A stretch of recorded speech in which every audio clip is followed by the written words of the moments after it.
সুপ্রিয় দর্শক শ্রোতা, আসসালামু আলাইকুম। আপনাদের সবাইকে আজকের এই বিশেষ আপনারা যারা লাইক কমেন্ট এবং শেয়ার করেন, আপনাদের জন্য রইল বিশেষ আন্তরিক কৃতজ্ঞতা এবং ধন্যবাদ। শুধু দর্শক, আজকের ভিডিও টপিক নির্ধারণ করেছি রাজনীতির অন্তর্মহল, ক্ষমতা সমীকরণের নানা গল্প। এটাই নিয়ে হচ্ছে আজকের বিশেষ এপিসোডের বিশেষ ক্যাপশন। আপনাদের আজকের এই আলোচনাটি শুনলে নিশ্চয়ই ভালো লাগবে, আর আপনারা ভালো লাগলে অবশ্যই লাইক কমেন্ট এবং শেয়ার করবেন, সেই প্রত্যাশা আপনাদের কাছে রাখতেই পারি। রাজনীতি নাম শুনলেই আমাদের অনেকে নাক ছিটকান, আবার অনেকের ভালো লাগে। কিন্তু যারা রাজনীতি বুঝেন, রাজনীতির গল্প শুনতে ভালোবাসেন, তাদের কাছে রাজনীতি হচ্ছে একটি মহা উপন্যাস। তারা রাজনীতিকে খুব ভালোভাবে নেন এবং রাজনীতির গল্প শুনতে সবসময় ভালোবাসেন। কিন্তু রাজনীতি নাম শুনলেই কেমন একটা গম্ভীর গম্ভীর ভাব চলে আসে, তাই না? কিন্তু পর্দার পেছনের গল্পগুলো যদি জানতেন বা বুঝতেন, তাহলে এটা গাম্ভীর্যের চেয়ে সবচেয়ে বেশি জমজমাট রিয়েলিটি শো হতো। আমাদের যে সাধারণত রিয়েলিটি শোগুলো আমরা দেখি, এর চেয়ে সবচেয়ে মজাদার একটি রিয়েলিটি শো হচ্ছে রাজনীতির পিছনের গল্পগুলো। ক্ষমতার সমীকরণ সবসময় সোজা হয় না, ক্ষমতায় যাওয়া সবসময় সোজা নয়। ক্ষমতায় যেতে হলে অনেক ঝড় বৃষ্টি বাদল উপেক্ষা করতে হয়, জেল জুলুম সহ্য করতে হয়। যারা রাজনীতিতে করে ক্ষমতায় গিয়েছেন, তারাই জানেন কিভাবে গিয়েছেন। কিন্তু এখানে আমি আপনাদেরকে বলবো, অনেকটা সিরাজউদ্দৌলার সময়কার বিখ্যাত ষড়যন্ত্রকারী এবং বিখ্যাত ব্যবসায়ী জগৎ শেঠের মতো। জগৎ শেঠ, মির্জাফররা, ইয়ার লতিফরা হাডুডু করেছিলেন সিরাজউদ্দৌলাকে মসনদ থেকে সরানোর জন্য, ব্রিটিশদের সাথে ষড়যন্ত্র করেছিলেন। তেমনিভাবে আমাদের ইয়ার লতিফ, বিশ্ববিখ্যাত নোবেল বিজয়ী আমাদের জগৎ বাবুরা শেখ হাসিনার বিরুদ্ধে ষড়যন্ত্র করেছিলেন আমেরিকাকে নিয়ে, যা আমরা আমেরিকার বক্তব্য থেকেই, ডিপ স্টেটের বক্তব্য থেকেই বুঝতে পারি, দেখতে পারি। তারা ষড়যন্ত্র করেছিলেন, অনেক টাকা আমেরিকা খরচ করেছিল, এদের মাধ্যমে খরচ করেছিল, আবার এরাও খরচ করেছেন। ডক্টর ইউনূস খরচ করে কি করেছেন? 5 আগস্টে ক্ষমতা দখল করেছেন। কিন্তু 5 আগস্টের আগে ডক্টর মোহাম্মদ ইউনূসের বাংলাদেশে কোনো অবদান, এখনো কোনো অবদান নেই। ক্ষমতায় বসে 18 মাস তিনি ক্ষমতা ভোগ করে কি করেছেন? তিনি বাংলাদেশ থেকে যা নিয়েছেন তা বাংলাদেশকে কোনোদিনই দেননি। আপনারা নিশ্চয় বুঝতে পারছেন তিনি কি নিয়েছেন।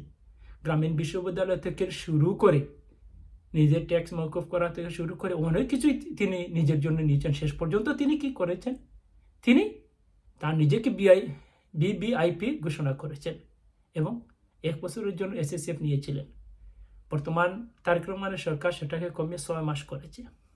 রাষ্ট্রের টাকা খরচ করে তিনি নিজের জন্য নিরাপত্তা নিচ্ছেন। কখন যে ক্ষমতার জন্য কে সাপের মুখে পড়েন, যেমনটা শেখ হাসিনা পড়েছিলেন, আবার কখন যে সিঁড়ি দিয়ে উপরে বেয়ে উঠেন, তা কেউই জানে না, একমাত্র আল্লাহ তাআলা জানেন। আজ আমি আপনাদের দেখাবো বাংলাদেশের রাজনীতির অন্দরমহলে অতীতে কি ঘটেছিল, আর কি ঘটছে, আর এবং কি ঘটবে ভবিষ্যতে, সেই নিয়ে সংক্ষেপে একটি আলোচনা আপনাদের সামনে তুলে ধরছি। ইতিহাসে ক্ষমতার পালাবদল অনেকবার হয়েছে। আমরা যদি বিশ্লেষণ করি, আমরা যদি অতীত থেকে দেখতে পাই, 1971 সাল, 75 সাল, 90 সাল, 2006 এবং 2024 সালের উপর আমি শুধুমাত্র একটি হাইলাইট দিচ্ছি আপনাদেরকে। আমাদের রাজনীতির ইতিহাস হলো তুমি না তো আমি, আমি না তো তুমি, এই টাইপের। কারণ এটা হচ্ছে, হয় আমি ক্ষমতায় আসবো তোমাকে সরিয়ে ষড়যন্ত্র করে, আর না হয় তুমি আসবা আমাকে সরিয়ে ষড়যন্ত্র করে। কিন্তু গণতান্ত্রিকভাবে আমরা ক্ষমতায় কেউ যেতে চাই নাই, আর কেউ জানো নাই। 1971 সাল থেকে 75 সালে শুরুটা হয়েছিল বঙ্গবন্ধু শেখ মুজিবুর রহমানকে দিয়ে, যিনি স্বাধীনতা স্থপতি ছিলেন, তাকে দিয়ে বাংলাদেশের যাত্রা শুরু হয়েছিল। কিন্তু 1975 সালে হঠাৎ একটি দুঃখজনক ঘটনার মধ্য দিয়ে বাংলাদেশের রাজনীতির চিত্রপট পুরোই পাল্টে গিয়েছিল। তখন 71 সালে যুদ্ধবিধ্বস্ত একটি দেশ ভঙ্গুর রাষ্ট্র ছিল। এরপর বিশৃঙ্খল অবস্থা পড়েছিল।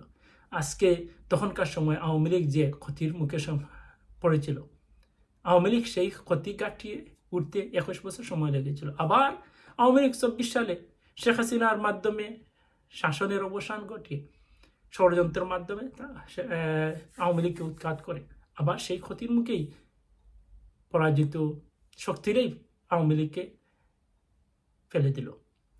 কিন্তু এরপর কে আসলেন? বঙ্গবন্ধুর পর আসলেন খন্দকার মোস্তাক, কিছুদিন ছিলেন, এটাই তো আপনারা জানেন। খন্দকার মোস্তাকের পর আসলেন জিয়াউর রহমান। জিয়াউর রহমান কিছুদিন শাসন করলেন, তো এই জিয়াউর রহমানকে আবার প্রাণ দিতে হলো। জিয়াউর রহমান চলে গেলেন। সামরিক শাসন জিয়াউর রহমান যে জারি করেছিলেন সে নিয়ে অনেক তর্ক বিতর্ক রয়েছে, অনেক গল্প রয়েছে, সেটা ইতিহাস কাটলে অবশ্যই পাওয়া যায়। এরপর আসলেন আমাদের রাজনীতির কবি, প্রেমিক, যিনি রাজনীতিকে একটি রোমান্টিক পলিটিক্সে নিয়ে যাচ্ছিলেন। তিনি রাজনীতি করবেন, আবার মানুষকে, জনগণকে কবিতা গান শোনাবেন। এরশাদের শাসনামলে তেমনটাই ছিল। এরশাদ নিজে কবিতা লিখতেন না, কিন্তু অন্যকে দিয়ে কবিতা লিখাতেন এবং তিনি সেটা কবি হিসাবে পত্রিকা প্রকাশ করতেন। এটাই ছিল এরশাদের বিভিন্ন রোমান্টিকতা। তিনি প্রেম করতে ভালোবাসতেন, গল্প লিখতে ভালোবাসতেন। আবার তার শাসনামল গেল, আসলেন আমাদের দুই নেত্রীর শাসনামল চলল। দুই নেত্রীর প্রথমেই খালেদা জিয়া ক্ষমতায় 91 সালের নির্বাচনের পর আসলেন। তিনি শাসন করলেন 5 বছর। 5 বছরের শাসনের পর আমরা কি দেখলাম? 95-এ 15 ফেব্রুয়ারি নির্বাচন আমরা দেখলাম।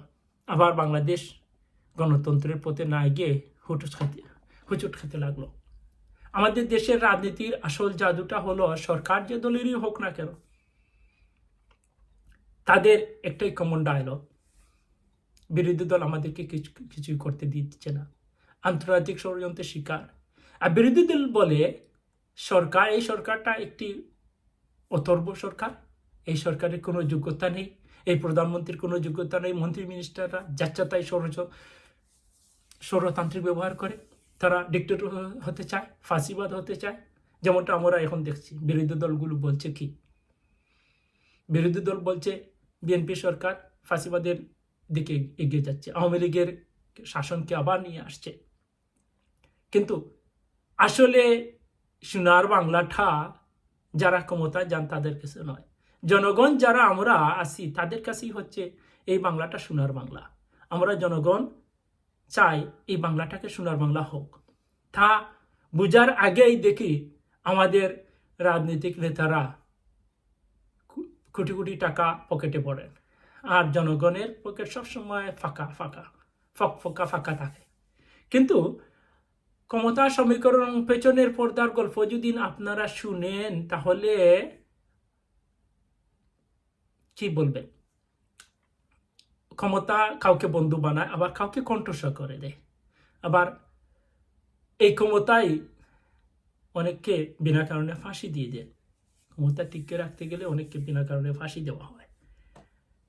ক্ষমতার জন্য, পেছনের খেলার জন্য সবচেয়ে বড় ফ্যাক্টর হচ্ছে, প্রথমেই আমি বলছি, সবচেয়ে বড় ফ্যাক্টর হচ্ছে বিদেশি শক্তি। একটা সময় ছিল যখন দিল্লি, ওয়াশিংটনের দিকে তাকিয়ে থাকতো আমাদের রাজনীতিবিদরা, মস্কোর দিকে তাকিয়ে থাকতো, চীনের দিকে তাকিয়ে থাকতো। এই কিছুটা অবসান হয়েছিল, কিন্তু আবার শেখ হাসিনার পতনের পর বাংলাদেশটা গড়ে দাঁড়ানোর স্বপ্ন দেখেছিল, জনগণ স্বপ্ন দেখেছিল আবার বাংলাদেশ হুজুট খাবে বলে অনেকের ধারণা। বিশ্লেষকরা মনে করেন শেখ হাসিনা শাসনামলে বাংলাদেশ ছিল ভারতের দিকে ঝুঁকে পড়েছিল। শেখ হাসিনা ভারতের জন্য কাজ করতেন, আর এখন বর্তমান সরকার আমেরিকার কাছে মুসলেকা দিয়ে এসেছে এবং আমেরিকার কথা মতো ডক্টর মাহমুদের ইউনূসের এক্সটেনশন হিসাবে কাজ করে যাচ্ছেন।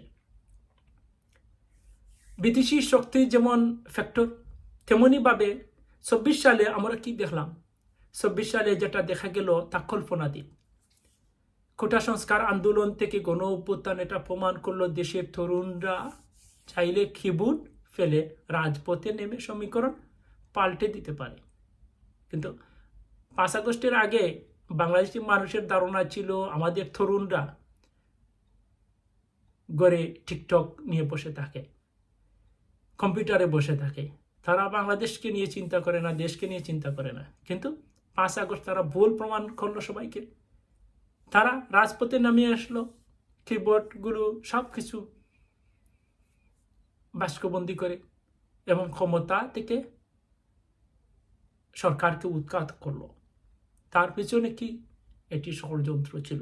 অনেকে মনে করেন নোবেলজয়ী এবং অন্তর্বর্তী সরকার ছিল শেখ হাসিনা সরকারের পতনের পিছনে একটি গভীর ষড়যন্ত্রের ফাঁদ। এই ষড়যন্ত্রের ফাঁদটা পেতেছিলেন ডক্টর মোহাম্মদ ইউনূস। ডক্টর মোহাম্মদ ইউনূস 4 দফার জন্য নয়, তিনি চেয়েছিলেন তার মামলা থেকে যাতে তাকে রেহাই দেওয়া হয়।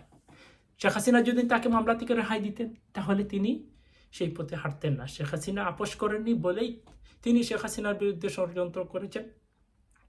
কিন্তু মজার বিষয় হচ্ছে রাজনীতির ম্যাজিকটা আসলেই কি?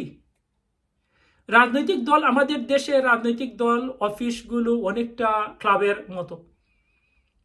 যখন ক্ষমতায় থাকে উপসে পড়া ভিড় থাকে, আর যখন ক্ষমতা থেকে চলে যায় তখন অফিসের ধারে কাছে কেউ যায় না। কারণ কি? ক্ষমতা থাকলে মধু থাকে, দুধ থাকে, আর ক্ষমতা থেকে চলে গেলে একটি খাজুরও জুটে না। তখন নেতাদেরকে খুঁজে পেতে সিআইডি লাগাতে হয় দলগুলো। কাকতালীয় ঘটনা অনেক কিছু আমাদের দেশে ঘটে। কোনো নেতা যখন বিপদে পড়েন তখন হঠাৎ করে তাদের অসুস্থতা বেড়ে যায়। কারণ কি? কোনো নেতা যখন দুর্নীতির ধরা পড়েন তিনি অসুস্থ হয়ে পড়েন। আবার চিকিৎসার জন্য দেশে চিকিৎসা না করে বিদেশ চলে যান, বিমান চড়ে বিদেশ চলে যান। এটাই হচ্ছে আমাদের বাংলাদেশের রাজনীতির বাস্তবতা। কিন্তু ২৬ সালের প্রেক্ষাপটে আমরা ভবিষ্যৎ কিভাবে নির্মাণ করতে পারি বা ভবিষ্যতের কি ধারণা পেতে পারি, আমি আপনাদেরকে ছোট্ট একটি ধারণা দিচ্ছি। প্রশ্ন হলো, বিএনপি ২৬ সালে 12 ফেব্রুয়ারি নির্বাচনের পর ক্ষমতায় আসলো।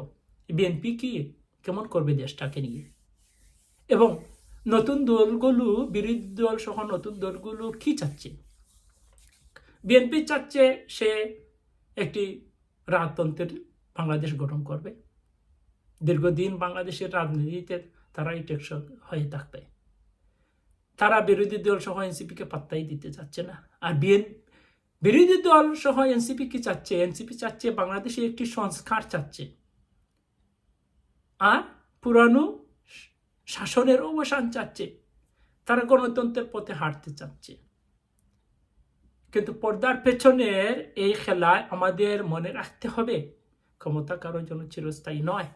ইতিহাস সাক্ষী, যে দল ক্ষমতার দম্ভ দেখিয়েছে তাদের বিদায়টা হয়েছে নাটকীয়। তাহলে আসল ক্ষমতা কার হাতে?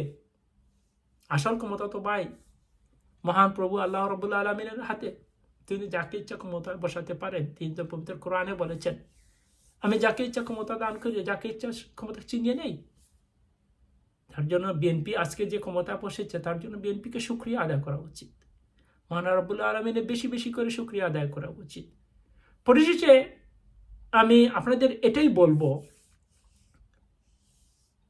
আজ বাংলাদেশ যে পর্যায়ে দাঁড়িয়ে আছে, এই বাংলাদেশে ইনক্লুসিভ পলিটিক্সের মাধ্যমে একটি গণতান্ত্রিক সরকার, আমরা ভবিষ্যতে আরো একটি টেকসই সরকার দেখতে পারবো। ক্ষমতার পিছনের বাহিরের ষড়যন্ত্রগুলো সবকিছু বক্সবন্দি করে ডাস্টবিনে ফেলে দেওয়া হোক। আজ এ পর্যন্তই। আপনাদের কি মনে হয় বাংলাদেশের রাজনীতিতে কে হবে আসল খেলোয়াড়? কমেন্ট করে জানালে, ভিডিওগুলো ভালো লাগলে লাইক, কমেন্ট এবং সাবস্ক্রাইব করবেন। দেখা হবে পরের ভিডিওতে। সেই পর্যন্ত ভালো থাকুন। আসসালামু আলাইকুম।